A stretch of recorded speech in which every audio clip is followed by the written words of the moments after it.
આડેસર પોલીસે ચેકપોસ્ટ ઉપરથી ચોક્કસ બાતમીના આધારે દરોડો પાડી ડ્રગ્સ 3 લાખની કિંમતનું કબજે કરી મુન્દ્રા અને રાજસ્થાનના આરોપીની ધરપકડ કરી છે.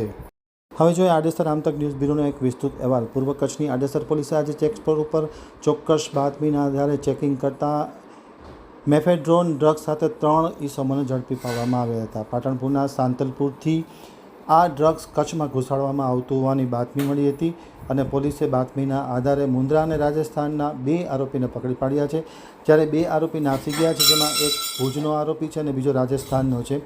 બંને આરોપીને પકડી પાડવા માટે પોલીસે ચક્રો ગતિમાન કર્યા છે. પોલીસ સૂત્રોમાંથી મળતી માહિતી અનુસાર પાટણના સાંતલપુરથી જે કચ્છમાં ડ્રગ્સ ઘુસાડવામાં આવતું હતું તે ચેકપોસ્ટ ઉપર દરોડો પાડી કબજે કરવામાં આવ્યો છે. સ્વિફ્ટ કાર અને 3 મોબાઈલ સહિત કુલ 6,11,670નો મુદ્દામાલ કબજે કરવામાં આવ્યો છે, જેમાં 3 લાખની કિંમતનું 98.890 ગ્રામ ડ્રગ્સ કબજે કરવામાં આવ્યું છે. આડેસર પોલીસે